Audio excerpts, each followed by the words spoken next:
Hi, welcome everyone, and thank you for joining us today. We truly appreciate you taking the time to be with us for this webinar on Global Managed Low Earth Orbit LEO Solutions. So my name is Amina Christensen, and I am the Chief Marketing Officer at Comfort. I'll be your host for today's session. I'm joined by two great colleagues. So I have with me Carlos Levy. He's a global account director at a sister company called Blue Wireless.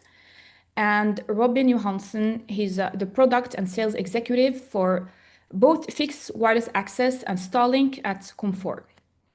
So together, we'll walk you through how we work with managed LEO services, including Starlink, and how customers can deploy these solutions in real-world scenarios.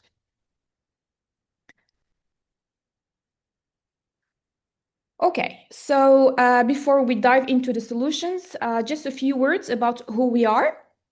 So Comfort is a Norwegian company based in Oslo, and we are part of the Wireless Logic Group, which gives us global scale, strong partnerships, and deep expertise across IoT connectivity.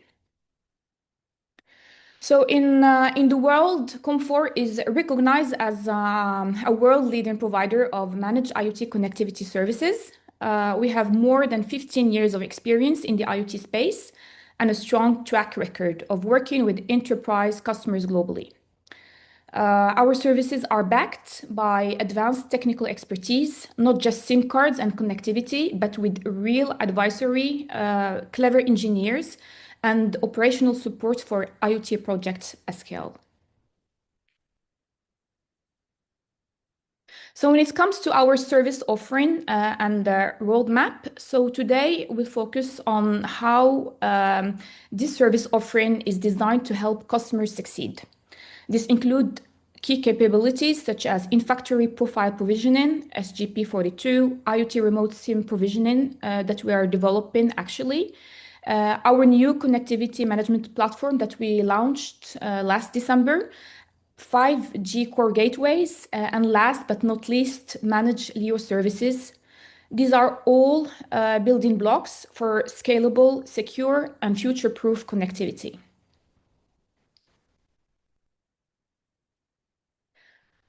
So our mission at Comfort, everything we do is centered around one goal, helping our customers succeed through the power of IoT connectivity.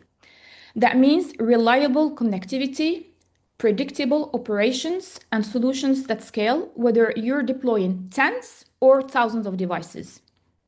So to put this scale into perspective, we connect devices to over 750 cellular networks across 190 countries using carrier-agnostic IoT SIM cards. We work with more than 1,000 customers worldwide, supporting everything from early pilot to large-scale mission-critical IoT deployments. Our connectivity portfolio spans from 2G, 3G, 4G, LTE-M, NB-IoT, and 5G, tailored to different use cases and environments. And to date, Comfort has enabled connectivity to over 20 million SIM cards, supporting countless IoT projects globally. When it comes to the industries we serve, so we deliver IoT services across a wide range of industries, from utilities and energy to transportation, smart infrastructure, industry, and remote operations. What these industries have in common is the need for reliable connectivity, often in locations where traditional networks fall short. So, with this brief introduction, I'll hand this over to my colleagues Robin and Carlos, who will take you through the solution side, including how we work with Starlink and managed LEO services in practice. So, Robin, please, over to you.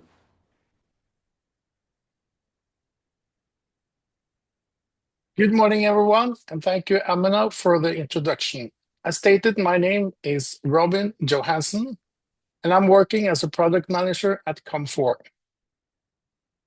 So, we have seen it all, the headlines about Starlink. It has completely redefined what we expect from satellite internet. But as we looked closer at the enterprise market, we noticed a significant disconnect.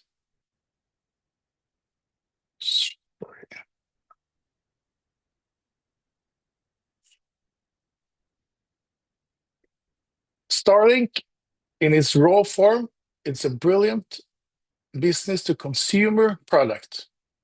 It's designed for a customer who can pay with a credit card and handle a bit of downtime and lack of support. But for business, for your businesses, best effort isn't good enough. You can't run a global operation on a credit card and a prayer. That is why we have designed our hybrid solution. We didn't just want to provide a signal, we wanted to provide a service. By combining Starlink premium service with a managed mobile failover, we have taken the raw power of the Starlink technology and turned it into a robust, mission-critical tool designed for the business-to-business market.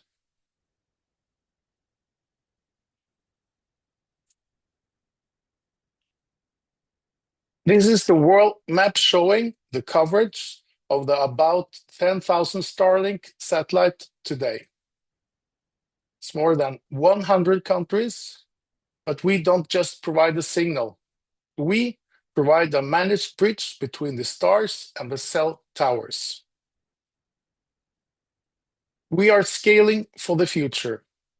We are no longer waiting for fiber to be laid or towers to be built. We are deploying at the speed of the software everywhere on Earth simultaneously.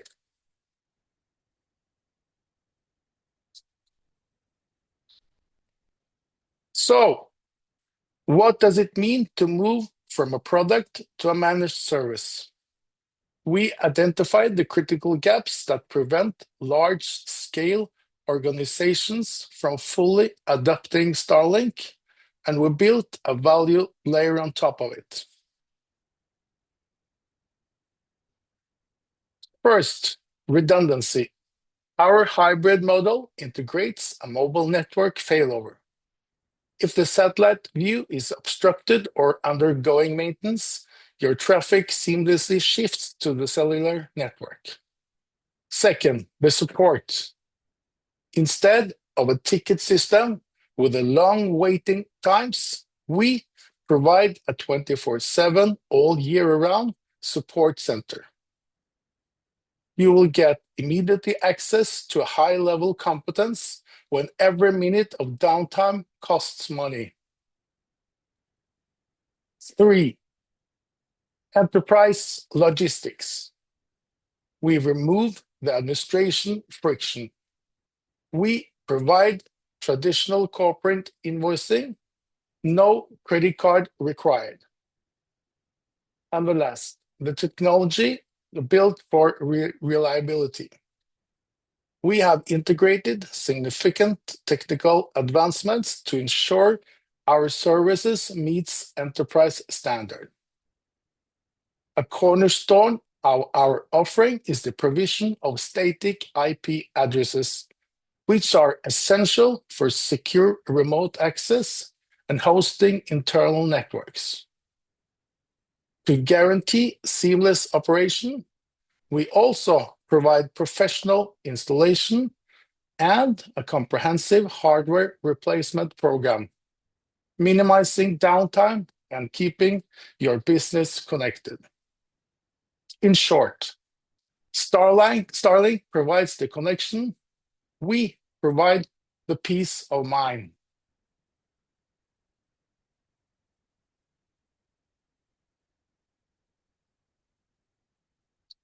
So we are proud to present to you the ultimate proof of concept, our customer Norsar in Antarctica at the South Pole. So it's one thing to talk about the reliability in a boardroom.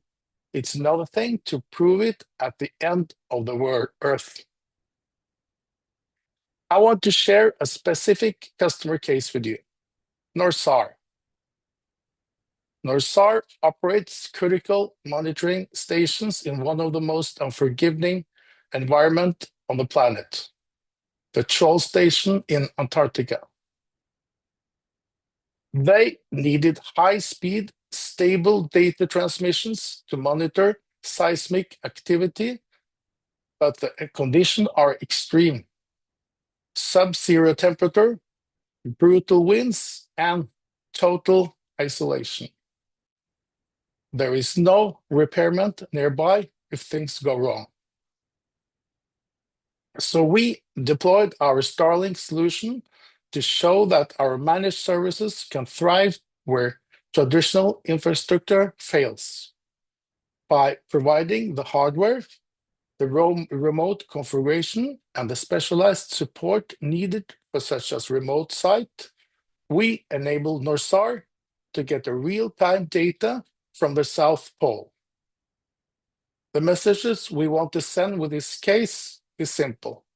If we can deliver a stable, secure Starlink solution in the middle of Antarctica, we can deliver it anywhere on the globe.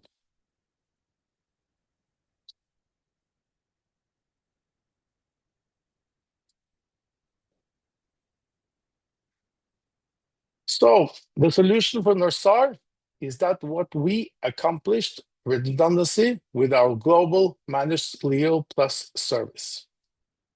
Step 1. It all starts with the Starlink ground station and gateway. The signal travels up to the LEO satellites orbiting at 550 kilometers and beam directly down to the Starlink high-performance antenna at the NORSAR site. By staying in low Earth orbit, we keep the latency low enough for real-time data monitoring. Step 2, the intelligence of a cradle point. Once that signal hits the ground, it enters the heart of our rack, the Ericsson cradle point router. This isn't just a basic bridge, it is an intelligent edge controller. Even in Antarctica, we aren't relying on a single path.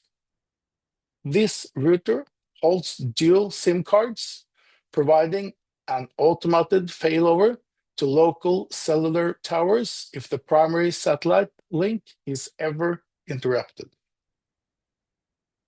3. Total visibility, the final piece of the puzzle in the management. Through the Ericsson cloud, we have a single pane of glass view. From our office, we can monitor the health of the Antarctic link, manage the failover logic, and push updates in real time. We have turned the most remote location on the planet into just another node on the corporate network.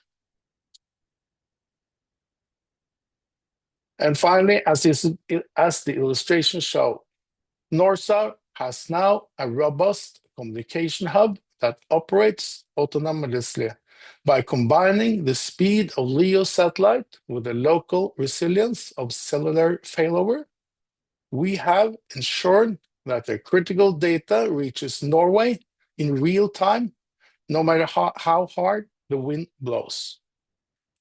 And as you see, the result, uninterrupted science.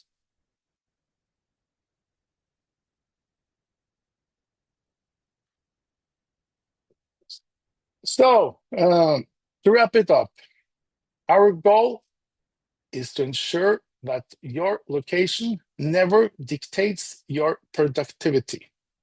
Whether you are managing a construction site in the city, a maritime vessel, or a research station at the South Pole, our hybrid Starlink service is designed to keep you online always.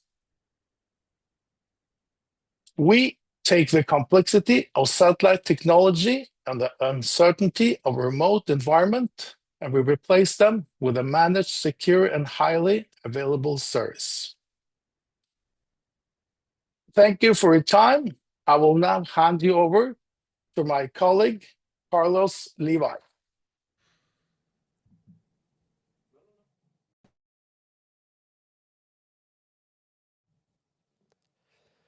Hello, good morning. Nice to be here. Thank you, Robin, for the introduction. And Amina, so I will try to go a little bit further into elaborate a bit more on what Robin has mentioned about our capabilities with Starlink. I'll go over some of the trends, some of the lessons and key learnings that we have from last year, from our customers and projects we've been working on.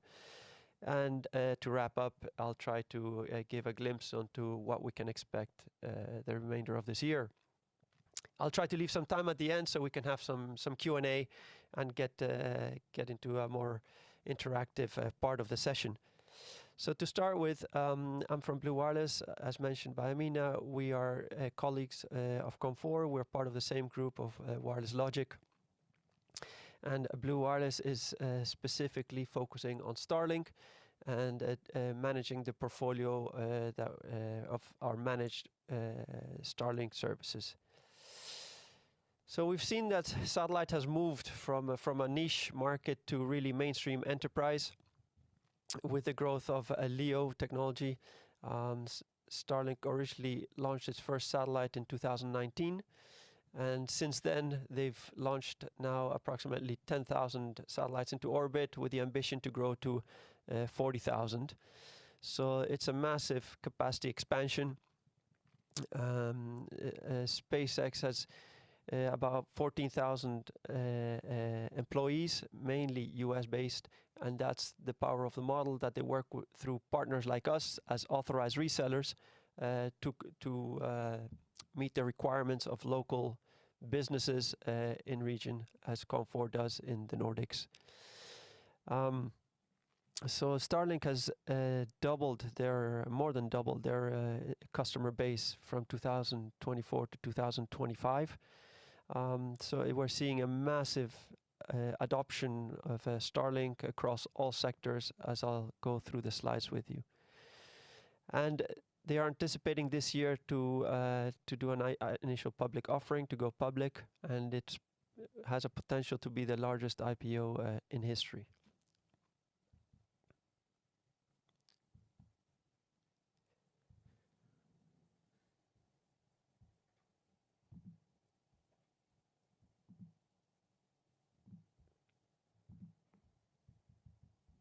I can't change the slide. Oh, there we go. Okay, so what do we provide? Fundamentally, what we're providing is internet access, internet connectivity, public internet. So the big trend that we have been seeing already for some time, for 15 years it started, 15 years ago, is the mass transformation from private MPLS infrastructure to public internet. The main two drivers for that are improved resiliency, having different underlying technologies for the underlay for internet from different technologies. So having multiple paths at individual sites, as well as a cost driver of reducing costs from a private network environment to a public internet. This transition has been taking some time. These companies are traditionally slow in moving to these, making these massive transformations. About 4 years ago, the MPLS was still the biggest piece of the pie. But last year, for the first time, internet became a larger proportion of the base. Here I show some examples of technologies where we see that Starlink is either complementary or replacing. Coincidentally, last week I had a customer that touched on two of these technologies. So it's a customer, a production manufacturing plant that's currently using GEO or VSAT, and they were looking to move to either OneWeb or a Starlink. So you see OneWeb, both OneWeb and GEO mentioned.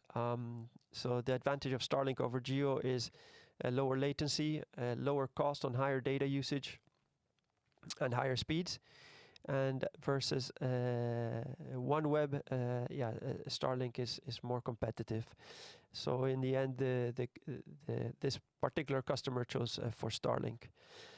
There are other technologies that Starlink has potential to replace, one being wireless microwave. For microwave, you need to have, it's expensive to maintain towers, and the signal degrades over distance. So we've seen customers also transitioning from microwave to a Starlink. There are alternative LEOs. Obviously, the one that has been making a lot of noise in the market is Project Cowper, which is now named Amazon Leo. So Amazon Leo is expected to come into the market this year, predominantly more on the US centric and Western Europe. So Starlink still is very far ahead of them in terms of having the scale and the global coverage. And then there are the other technologies like fixed wireless access, which is cellular-based technology, also wireless but cellular-based. Cellular for remote areas may not have a good coverage, may not get the speeds. In certain areas they have congestion. So in those kind of scenarios, we have seen customers. Blue Wireless also offers fixed wireless access, but we have had a couple of customers where the fixed wireless access wasn't quite performing, and they asked to upgrade to Starlink. And then the other one is fiber. Obviously, fiber is not available everywhere, and so where fiber is not reaching, Starlink is an ideal alternative.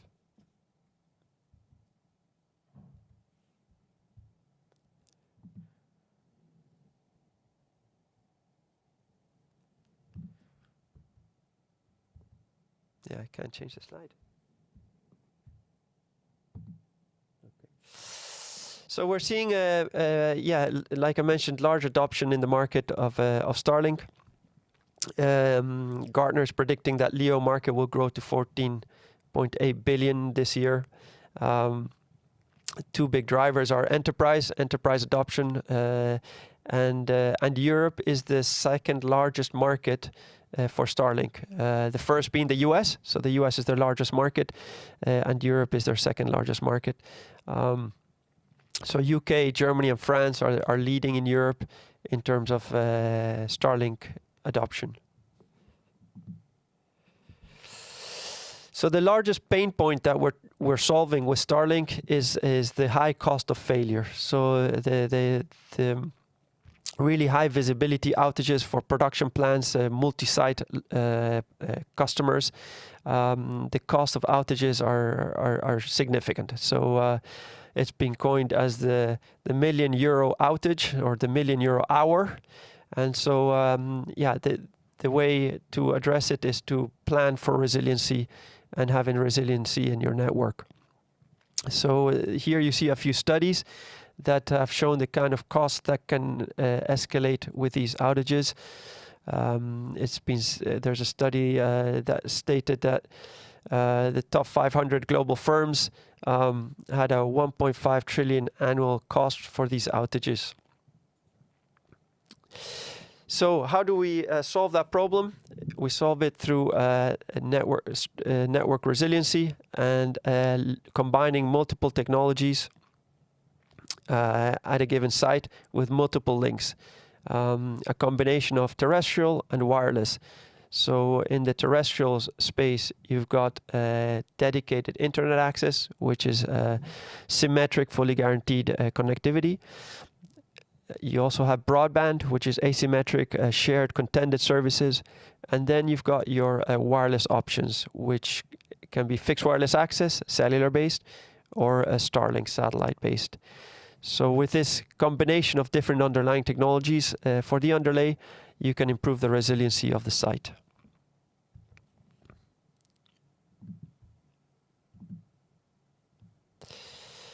So in a nutshell, what we have seen in the last year in terms of our customer base, as you can see, the typical kind of customer that we are supporting are multi-site projects. So companies with 50 sites and above.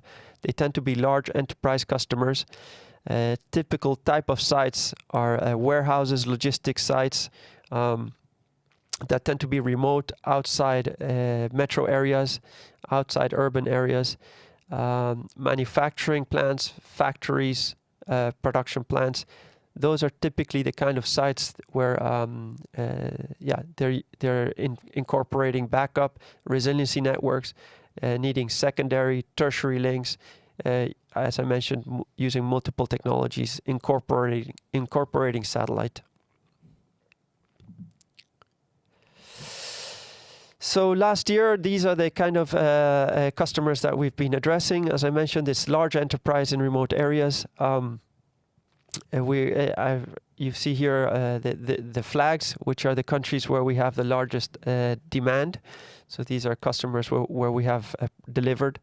The US is our largest market, so they're a big fan of Starlink in the US.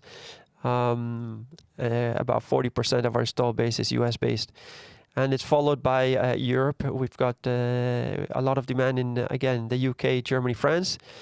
But we're seeing strong growth in both Brazil and Australia. In Australia this year, we're going to be growing very fast. And as you can see, we see it across all sectors. So all industry sectors are incorporating Starlink into their network strategy. So similar to Robin, I've got two examples, two case studies. So Robin gave an example of an extreme installation in extreme environment installation in Antarctica. I've got two case studies. One is a manufacturing example, a case study of manufacturing, where the customer has 250 sites in over 30 countries. They were already a Starlink user, so they had already purchased directly through the website, but they wanted to scale it. So when you, as Robin mentioned, when you move from a single site to a multi-site deployment, that's where the complexity comes in, and that's where they wanted to move to a managed solution from us. So with that, we were able to transition from their legacy environment, which had a lower speeds. So we were able to offer a higher speed using Starlink, and take over the management of as a managed service.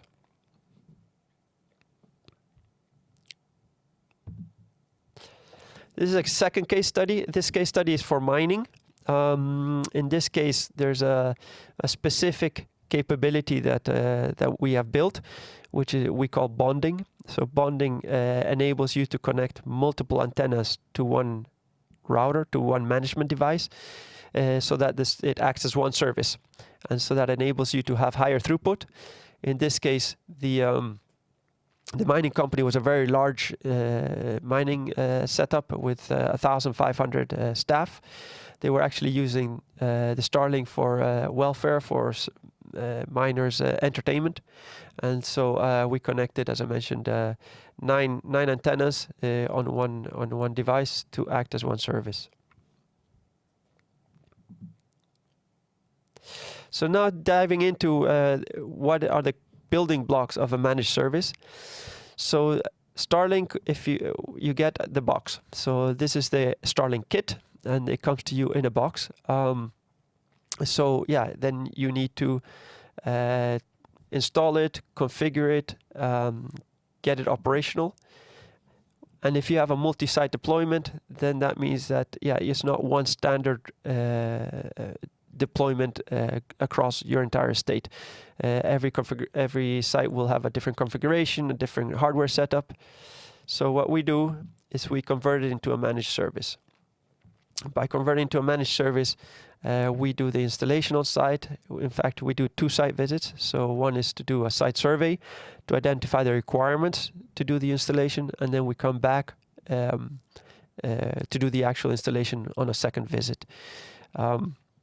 In this way, you have a standard deployment methodology across all your estates. You have the same hardware deployment across all estates. We add, as Robin mentioned, the cradle point as the management device. And from the cradle point, we're able to offer a few things. One is monitoring portal to track the performance of the circuit. We're able to insert SIM cards in the cradle point to offer you fixed wireless access as a backup. And as Robin mentioned, we can offer public static IPs, which do not come from Starlink direct. So again, we're able to integrate 5G LTE fixed wireless access as a backup to the Starlink. So this is comparing the single circuit of Starlink in a box versus a managed service. But you can imagine the complexity, as I mentioned, increases when you expand that over a multiple site deployment, multiple countries. That's where the real power of the model comes in for the managed service, that you get one harmonious deployment worldwide. So you don't have different accounts per country, you don't have to use different credit cards per country, you don't just have to order on a portal and get support on a portal. You get an account manager, it's all under one invoice, and we give you visibility through the portal. So we've got 4 different plans. It's the main difference being the antenna. So we've got the enterprise antenna with GML Lite. And then for the GML and GML Plus, we have the high performance antenna. And then for the portable plan, we have the mini antenna. So the expected speeds for the high performance antenna are 200 meg down. Having said that, we're seeing with the capacity expansion or the addition of satellites by Starlink, we're actually seeing much higher speeds. So we're seeing customers hitting the 300 meg down, 400 meg down. But in terms of a standardized portfolio, in terms of a global portfolio, we sell it based on the expectation of 200 meg down. But again, we're seeing already today higher speeds. So in terms of what we anticipate for the remainder of this year, we expect more countries to be added and we expect higher speeds. So Starlink is continuously adding new countries. So they added 35 new countries last year. They're getting approvals to open up new countries almost on a daily basis. So we're expecting more countries will be added this year. And in terms of the higher speeds expected this year, Starlink is launching the new version 3 satellites. And with these new version 3 satellites, they're expecting to see to be able to offer speeds up to 1 gig download. And that will be really a game changer. So then we're really going to be seeing Starlink being a serious alternative to even terrestrial broadband options.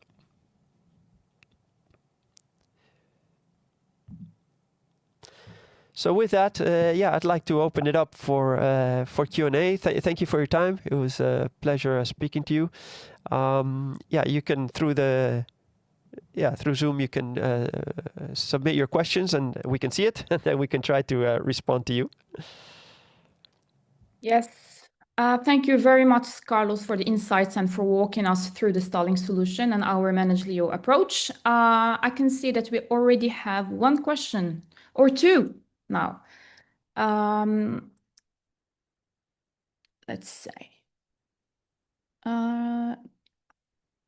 Okay, so the first question is, will COM4 support the NB-NTN direct-to-satellite systems like the NF 9151? We're a manufacturer making integrated systems that don't have room or power budget for a full Starlink setup. What I know from the COM4 perspective is that we have a partnership with Subtle IoT, but the services are not up and running. But as soon as the Subtle IoT launch full services around NTN, so you can partner. I mean, come to us and partner with us. Anything to add from your side, Robin, on this question? You're muted, by the way. No, it's okay. No. Yes.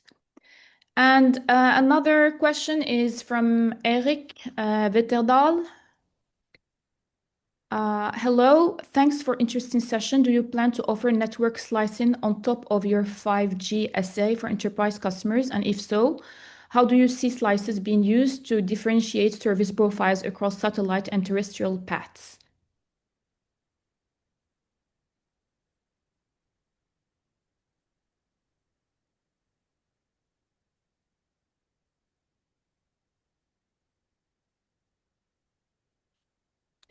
Carlos, you're muted. Oh, I'm sorry. Yeah. Robin, did you want to take it or? No, just go ahead. Okay, yeah, that's quite a quite a specific question. So I think we'll have to get back to you on that offline. Maybe Amina, if you can take down the name of the person, we can get back to them. Yes, I will. I will talk to our mobile core team and get back to Erik Witterdal. Any other questions? We're still open for the Q&A. Well, while waiting for a new question, I have a question to you, Robin and Carlos. And this is a question that we get very often from our customers. How fast can we install Starlink for a new customer once a decision has been made?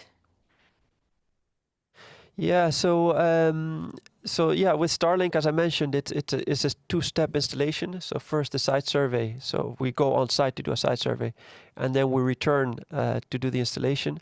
When we do the site survey, we produce a site survey report, and we share that with the customer. And in that report, there may be recommendations that the customer may need to prepare before we come back to do the installation. Whether it's placement of power sockets in places where they are required, or maybe to gain access to the roof. The installation is of an antenna on the roof. An external cherry picker may be required to get access to the roof. So this is documented in the site survey report and shared with you. Our standard lead times are 20 business days. Depending on the country and the region, we have delivered faster. But yeah, as a general expectation setting, so again, we offer Starlink services in 100 countries around the world. So we offer installation services with that, as mentioned. So yeah, really, as a general statement, expectation setting is we say it's 20 business days. Thank you very much. Now I see that we have more questions. So one question is from Muhammad Afzal, and he's asking, do we have any solution available for home users? No, we don't offer consumer grade Starlink services. So we only offer the business grade. And as mentioned, so the power that Starlink saw in partnering with us and Wireless Logic and Comfort is that we're very specific, addressing a very specific niche. So we're targeting the enterprise market, and we've adapted the Starlink or portfolio to meet these very specific requirements, which Starlink is not meeting, right? So as I mentioned, Starlink, they're a very large organization. Their core business is really launching satellites with this very aggressive launch plan of growing from 10,000 to 40,000 satellites. That's their core business. The 99% of their staff are US based. And so that's the power of working with Comfort, that they are local, they have local organization, and they are set up with all the disciplines required. They have their organizational structure to support the very specific requirements of enterprise customers. Thank you, Carlos. Again, we have more questions coming in. So another question is regarding Starlink and integrated with IoT solutions for fleet management. Is it possible to connect Starlink to IoT solutions such as city bikes or e-scooters? That's a tricky one. A bicycle. Yeah, I haven't seen that yet. So we do have, as I mentioned, we have the portable plan. The user case for the portable plan is indeed to be mobile. So yes, it is being installed on vehicles, on trucks, but I have not seen it installed on bicycle. No. So I don't think that would be an ideal application. Thank you very much, Carlos, again. And the next question is by Matthias Rigertson. I hope I'm pronouncing the name correctly. He's saying, we have a customer who is looking for a solution that they can implement in their vehicle fleet. They have about 10,000 vehicles that they want to monitor and do not consider LTE 5G to be a sufficient solution. Do you think that such a customer could use your solution? For example, could a mobile solution be achieved with your service? Yes, for sure. So like I mentioned, we have a specific plan for that, which, as I mentioned, is called the portable plan. And yes, the portable plan, it's the mini antenna. So it's a small antenna. It's the size of an iPad. I don't know what the user case specifically is for this gentleman. If these are vehicles all in one country, or if they are vehicles crossing borders. So Starlink has different plans for these two examples I mentioned. So if it's services to be used in one country, they call that the local priority plan. But if it's trucks that are driving across Europe, crossing borders, then they have a different plan for that, which is called the global priority rates. So yeah, depending on the user case, yes.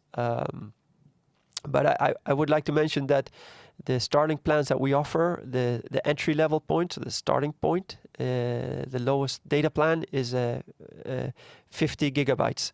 So I'm not sure how much data this kind of fleet management system requires, but in terms of pricing, that's something to keep in mind. The smallest data plan we have is 50 gigabytes. That might change in the future, but today that's what's available. Thank you. And then a new question from Syed Muzamil Hassan. How do you manage spectrum issue across the globe? I mean, if services are required in a country, there may be overlapping of spectrum with existing services. Yeah, I'm trying to think. So yeah, like I mentioned, so the services they've got two plans, like I mentioned, the local priority and the global priority. So yeah, the local priority you can only use in one country. I have not seen issues of it overlapping or clashing with other technologies, if I understood the question correct. So I have not had customers see an issue with that. So no, I haven't experienced it. Really, Starlink is an amazing service. So it's as I mentioned, the speeds that we're seeing now are double what we had expected. And yeah, towards the end of this year, we're expecting to see the 1 gigabyte download speeds. Thank you. And a new question from Henrik Espedal. How is the Starlink small dish with regarding snow? Will the signal get broken off with snow on top? So with the flat high performance antenna, that's the larger antenna. Like Robin mentioned, it's been deployed in Antarctica, and there are even images if you Google it, the Starlink antenna in the snow. It has a melting snow melting capability, and you see pictures on the internet of cats sitting on the antennas because they like the warmth. But I hear your question was specifically about the mini antenna. I would have to dig into the mini antennas. I know about the flat high performance antenna. Working in snow environments. I would have to check about the mini antenna. Thank you. All right. We have a new question, a follow-up question from Simon Lowe. Starlink EcoStar has spectrum in 850 megahertz in low band for us and 2 gigahertz band for global. How can IoT and B works there? Please consider mobile module compatibility. Sorry, I didn't hear the last part. How can what? How can IoT and B IoT works there? Please consider mobile module compatibility. Yeah, so I hear there's quite some questions around the IoT user case. So yeah, that's why I mentioned that our entry plan, so our lowest data plan option is 50 gigabytes per month. So yeah, I'm not sure if this specific question is related to IoT, like really traditional IoT, which is much lower data consumption.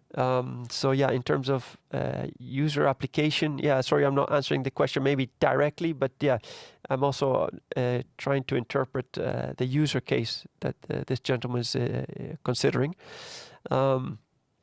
Yeah, you need to take into account that the economics of the plan are based on a higher data consumption. Now, what I will do is I will actually forward the questions around the IoT use cases to our IoT solutions engineers so they can have even more detailed information. So we'll get back to you after Sounds good. After this webinar. Yes.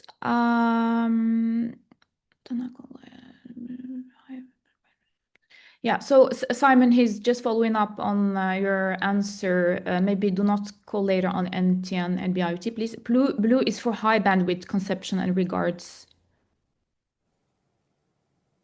Okay, yeah, yeah, high bandwidth, so speed. Yeah, but also the question is the data usage.